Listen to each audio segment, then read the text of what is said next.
నేను ఉన్నది చెప్పదలుచుకున్నా ఆయనకు. బరాబర్ తెలంగాణ మా అయ్యల జాగీర్, మా తాతల జాగీర్. ఇది మీ అయ్య జాగీరు ఆంధ్ర. మీరు మద్రాస్ స్టేట్, మద్రాస్ ప్రావిడెన్స్ కింద మీరున్నారు. మాది సపరేట్ రాష్ట్రం, హైదరాబాద్ స్టేట్. మాది నిజాం కింద ఉండే. మీకు మాకు సంబంధం లేదు. ఆంధ్ర మా అయ్యల జాగీర్ కాదు. మేము ఎప్పుడు అన్నం కూడా. తెలంగాణ కూడా మీ అయ్యల జాగీర్ కాదు. పవన్ కళ్యాణ్ గారు మాట్లాడే ముందు పదాలు, నువ్వు ఒక రాజకీయ పార్టీకి ప్రెసిడెంట్ ఉండి, ఒక రాష్ట్రానికి ఉప ముఖ్యమంత్రి ఉండి, మా బోటలో ఉద్యమకారులం అక్కడిక్కడ మాట్లాడవచ్చు. కానీ నువ్వు నీ అయ్యా అని మాట్లాడేది అది నీచంగా మాట్లాడిన పదజాలం లెక్క మాట్లాడుతున్నావు కదా. ఫస్ట్ నువ్వు సభ్యత నేర్చుకో. నీ క్యాడర్కు సభ్యత నేర్పి మళ్ళీ చెప్తున్నా, బరాబర్ మా అయ్యల జాగిరే. మా అయ్యలే కట్టిర్రు అసెంబ్లీ, మా అయ్యలు కట్టిర్రు. విన్నావా? ట్యాంక్ బండ్ మా అయ్యలే కట్టిండ్రు. మేము చదువుకున్న ఉస్మాన్ యూనివర్సిటీ కూడా మా అయ్యలు మా తాతలే కట్టిండ్రు. మా ఊళ్ళు కట్టిరు. మా ఊళ్ళో చెమట సుక్కలతోటి కట్టినటువంటిది. మా గండిపేట మా ఊళ్ళే కట్టిర్రు. మా హైకోర్టు మా ఊళ్ళే కట్టిర్రు. మా ఉస్మానియా హాస్పిటల్ కూడా మా ఊళ్ళే కట్టిరు. మా అయ్యలు కట్టిరు. మేము గర్వంగా చెప్తున్నాం. మీ అయ్యలు కట్టింది ఆంధ్రాలో ఏమైనా ఉంటే చూసుకో, మీ ఆంధ్రాలో చూసుకో. ఉన్నది ఉన్నట్టు చెప్పదలుచుకున్నా నీకు. తర్వాత ఇక్కడికి వచ్చి ఈ గడ్డ మీద కూర్చొని నువ్వు ఎవరు ఏం మాట మాట్లాడినే ఇవాళ మాట్లాడుకుంటే ఏమంటారంటే, తెలంగాణ రాష్ట్రం ఆవిర్భవించినప్పుడు 11 రోజుల ఉపవాసము ఉన్నది నిజమేనా అని ఎవరో అడిగితే నేను ఇప్పటికీ చెప్తున్నా, బరాబర్ ఉన్నా నేను. ఆ విభజన అనేది కరెక్ట్ కాలేదని ఇప్పటికీ చెప్తున్నాడు. ఇంకా అక్కసు చెప్తున్నాడు ఆయన. నువ్వు పొద్దున్న లేస్తే అంబేద్కర్ గురించి చెప్పేటోనివి, నువ్వు ఒక రాజ్యాంగబద్ధమైన పొజిషన్లో ఉన్నోనివి. ఆర్టికల్ 3 ప్రకారంగా రాజ్యాంగబద్ధంగా వచ్చినటువంటి రాష్ట్రం తెలంగాణ రాష్ట్రం. తెలంగాణ రాష్ట్రము ఎక్కడనో పాకిస్తాన్ పార్లమెంట్లా విభజన జరగలే. విన్నావా? ఆఫ్ఘనిస్తాన్లో జరగలే, బంగ్లాదేశ్లో జరగలే, లేదు అమెరికాలో జరగలే. బింటనో ఇచ్చింది కాదు ఇది. లేకపోతే యూకేలో జరగలే, యూకే పార్లమెంట్లో జరగలే. ఇక్కడ భారతదేశ పార్లమెంట్లో భారతదేశంలో ఉన్నటువంటి అందరి ఎంపీల సమక్షంలో చట్ట ప్రకారంగా రాష్ట్ర విభజన జరిగింది. మీరు దీన్ని తప్పుపట్టే ప్రయత్నం, అది కూడా ఏంది, శ్రీకృష్ణ కమిటీ వేసిన తర్వాత మొత్తం దీనికి సంబంధించిన అంశాలన్నీ తీసి ఎవరికి ఎంతెంత భాగం పోవాలనో, ఎవరి వాటా ఏందో, మీకు అక్కడ క్యాపిటల్ లేదు కాబట్టి హైదరాబాద్లో 10 ఏళ్ళు వెసులుబాటు పెట్టుకొని ఈ 10 ఏళ్లలో మీరు ఆంధ్రాలో క్యాపిటల్ కట్టుకోండి అని చెప్పి ఇవన్నీ పెట్టి ఇచ్చి ఇక్కడ సౌకర్యాలు ఇవన్నీ మీకు కల్పించారు. కానీ మీకు మీతో చేతగాక, ఎందుకంటే అప్పటికే మీరు వచ్చేటప్పటికే హైదరాబాదు ప్రపంచ స్థాయిలో ఉన్నటువంటి నగరం. విన్నరా? ఇప్పుడు వీళ్ళు వచ్చి వీళ్ళు డెవలప్ చేసిన అని రోజుకో మాట మాట్లాడుతుంటారు. మీరు ఈ 10 ఏళ్లలో మీకు హైదరాబాద్ లెక్క ఒక నగరాన్ని మీ క్యాపిటల్ సిటీ నిర్మాణం చేసుకునే చాతగానోళ్ళు మీరు ఇక్కడికి వచ్చి హైదరాబాదు తెలంగాణ మీ అయ్యా జాగీరా అంటే బరాబర్ మా అయ్యా జాగీరే. మీకు చేత కాలేదు. హైదరాబాద్ అసలు నగరము 100 సంవత్సరాలలో కూడా మీరు కట్టలేరు. అందుకో చెప్పిన శనివారం ఆదివారాలు మీకు ఏం పని రాబోయిరా అని చెప్పని అడిగిన. ఎందుకు అడిగినా అంటే, మీ ప్రాంతాన్ని అభివృద్ధి చేసుకోండి, ఆ జనానికి ఉపయోగపడండి. అక్కడి జనాలు కూడా బతికేతందుకు ఇక్కడికి వస్తే మేము హక్కున చేసుకుంటాం, మేము చేస్తాం, వాళ్ళతో మాకేం పంచాయతీ లేదు. కానీ ఇక్కడికి వచ్చి ఆధిపత్యం చెలాయిస్తామని చెప్పని ఆలోచన ఉన్నటువంటి వాళ్ళతోటే మా పంచాయతీ. ఇలా నువ్వు ఇక్కడికి వచ్చి కూర్చొని చెరువులు కబ్జా చేసి నువ్వు అన్నాడు. ఇలా మాట్లాడుకుంటా ప్రెస్ పాస్ చేసిండ్రు, కేసులు అని చాలా మాటలు మాట్లాడి. మేము చెప్తున్నాం, నేను అంటున్నా, పృథ్వీరాజ్ కూడా వచ్చిండే దానికి బరాబర్ మా టీం మీద నువ్వు కేసులు పెట్టాలి ఇప్పుడు అని చెప్పి అడుగుతున్నా. నీ భూమి అంటున్నా, చెర్లల్లో నువ్వు ఫెన్సింగ్ చేసుకొని నువ్వు పెట్టుకొని నువ్వు మమ్మల్ని అన్నుడు మళ్ళా ఉల్టా బరాబర్ నువ్వు కేసులు పెట్టాలా. కేసు పెడితేనే దాని సంగతి ఏందో తెలుస్తుంది. మేము కూడా రేవంత్ రెడ్డికి చెప్తున్నాం, పవన్ కళ్యాణ్ దగ్గర కంప్లైంట్ తీసుకో, దయచేసి మా మీద కేసులు పెట్టు. 2 మాటలు మాట్లాడుతున్నావు, ఒకవేళ అది గవర్నమెంట్ అయితే తీసుకోవచ్చని. చెరువుకు కంచేసి దాంట్లో అది ప్రైవేట్ భూమి అని నువ్వు చెప్తున్నావు. అసలు చెరువు అనేది ప్రభుత్వ ప్రాపర్టీ. ఒకవేళ ఎవరన్నా పేదోళ్ళుండి కటిక పేదరికంలో ఉండి తిండి గింజలు కూడా లేవు అంటే వాళ్ళ కాస్త చేసేందుకు ప్రభుత్వం నుంచి ఎకరమో అరెకరమో ఇస్తారు. అది కూడా ఇంకోరికి ట్రాన్స్ఫర్ కాదు.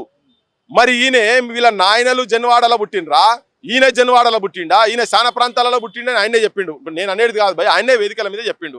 ఇప్పుడు రేపు చెప్తారు కావచ్చు, నేను జన్వాడలో పుట్టినా అంటాడో ఏందో మరి ఈ పంచాయతీ మొదలైనాక. సో మేము క్లియర్గా చెప్పేది ఏంటంటే, అక్కడ చిన్న వాళ్ళ దగ్గర నువ్వు తీసుకొని నీ ఆ ప్రక్రియ కూడా రాంగ్ ప్రక్రియ చేసింది. అది చెరువును కబ్జా చేసి నువ్వు కొన్నా అంటున్నావు, ఎవరి దగ్గర నువ్వు కొన్నది ఇల్లీగల్.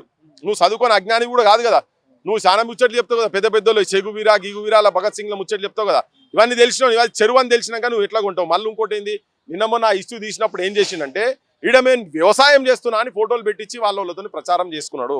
అది అబద్ధం అని పచ్చి అబద్ధం అని చెప్పి ఆడ ప్రూఫ్ అయింది. వాళ్ళు కూడా చెప్పిన అక్కడ ఆయన ఇన్ఛార్జ్ ఉన్న పార్థసారథి అంటే అని చెప్పిండు, అది పవన్ కళ్యాణ్ భూమి అని చెప్పిండు. ఇంకోటి ఏంటంటే మట్టి కొట్టి చెడును కూడుతున్నారు.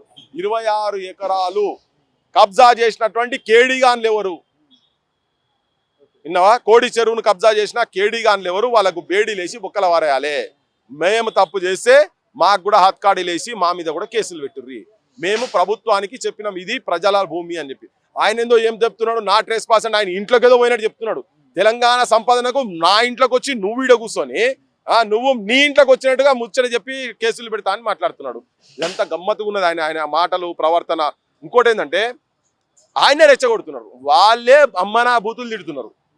వేదికల మీద కూర్చొని వాళ్ళు తిట్టుకుంటా, తెలంగాణ మేధావులను తిట్టుకుంటా, మెసేజ్లల్లా, వాట్సాప్లల్లా, ఫోన్లల్లా సంపుతం మిమ్మలను, మీ పెళ్ళాలను రేప్ చేస్తాము, మీ చెల్లెలను రేప్ చేస్తాము, మీ అక్కలను రేప్ చేస్తాము, మీ తల్లులను మా దగ్గర ఇట్లా మాట్లాడుతున్నారు. ఇవన్నీ మాట్లాడుతుంటే మేము ఊకోవాలనా? కడుపు కాలుతున్నది, మాకు కూడా కడుపు కాలుతున్నది. నువ్వు చాలా సంస్కారవంతమైన మాటలు మాట్లాడుతున్నావు కదా. మేము ఒక్కొక్క మెసేజ్ మీ మీ మీ తల్లి ఉన్నదా, ఆయన మదర్ ఉందా, బతికిందా? మీ మదర్ దగ్గరకు వస్తాం బైసాబ్, మేము దండం పెట్టి చూపిస్తాం. మేము ఇగో నీ కొడుకు పెట్టినటువంటి పార్టీలో పనిచేస్తున్నటువంటి వాళ్ళు, నీ జన సైనికులు ఏ భాష మాట్లాడుతున్నారో మీ అమ్మ ఎట్లా చెప్తుందో అట్లా విందాం, చూద్దాం. మీ అమ్మ చెప్పుతో నిన్ను కొడుతుంది ఫస్ట్. వీళ్ళేమో ఖాళీ ఫోటోలు కొట్టిరు కావచ్చు, నిన్ను కొడుతుంది ఆ భాష కనుక విని ఆ మాటలు మాట్లాడితే. ఒక ఆడపిల్ల, ఆడ జాతికి సంబంధించినటువంటి వాళ్ళను నువ్వు సనాతన ధర్మం అని చెప్తున్నావు కదా. నీకేం విలువ లేనట్టునే ఆడోళ్ళు అంటే నీ గౌరవం లేదు కావచ్చు, కానీ మా ఇండ్లలో అందరు ఉన్నారు. వాళ్ళను ఏ ప్రాంతం ఆడోళ్ళైనా కానీ ఆ మాటలు ఆ మెసేజ్లు కనుక వినేది ఉంటే చెప్పులు తీసుకొని కొడతారు వాళ్ళని. మీ వదిన దగ్గర పోయి కూర్చుందాం, మీ చిన్నోదిన దగ్గర కూర్చుందాం, నాగబాబు భార్య దగ్గర కూర్చుందాం. ఎవరి దగ్గర వాళ్ళు ఎవరి దగ్గర చెప్తో వాళ్ళ దగ్గర లేదు. రామ్ చరణ్ భార్య దగ్గర కూర్చుందాం, అది కరెక్టా? అది సభ్య సమాజం మెచ్చేటువంటి మెసేజ్లా. నీ ఓళ్ళను ఫస్ట్ నువ్వు కట్టడి చేసుకో. నీ ఓళ్ళు ఏం మెసేజ్లు ఉండా అడుగులని మాట్లాడతారా తెలంగాణ మేధావులను? అంతకు ముందు కూర్చున్నప్పుడు నీ భాష ఏంటిది మరి? నీకు అంత సంస్కారం ఉంటే నువ్వు చెప్పాలి కదా. క్రాంతి దల్గా పృథ్వీరాజ్ కానీ మేము కానీ ఏం మాట్లాడలే. నేను చెప్పిన చెప్పులు మోసే అర్హత కూడా నీకు లేదు అంటే నీ సనాతన ధర్మం హిందూ సాంప్రదాయం ప్రకారంగా కూడా గురువుల చెప్పులు సేవ చేస్తే ఆ సేవల సౌమ్యత వస్తుంది. విజ్ఞానం వాళ్ళకున్న విజ్ఞానం నీకు ట్రాన్స్ఫర్ అవుతుందని ఒక నానుడి, ఒక నమ్మకంతో ఆ సేవ చేస్తే గురువు ప్రసన్నమైంగా నీకు విజ్ఞానం ఎక్కువిస్తాడనే భావనతో మాట్లాడిన నేను అంతే. కానీ నిన్ను ఇంకా వేరే భాషలు ఎవరు మాట్లాడలేదు కదా. కానీ నీ సైన్యము ఇంత దుర్మార్గంగా, ఇంత నీచంగా, ఇంత హీనంగా, నేనందరూ ఆంధ్ర ప్రాంతానికి సంబంధించినటువంటి సినిమా వాళ్ళకు కావచ్చు, రాజకీయ పక్ష నాయకులకు కూడా విజ్ఞప్తి చేస్తున్నా. ఇంకొకటి ఏంటంటే క్లియర్గా నేను చంద్రబాబు నాయుడు వాళ్ళ భార్య గురించి ఒక అసభ్యకరమైన పదజాలం, లోకేష్ పిలగాని గురించి మాట్లాడినటువంటి భాష చాలా చాలా చాలా అసభ్యకరమైంది. మేము కూడా టూత్ అండ్ నెయిల్ అపోజ్ చేసినా మాకు కూడా చాలా బాధ అనిపించింది. చంద్రబాబు నాయుడు ఉండి గోర్న ఏడ్చిండు కదా.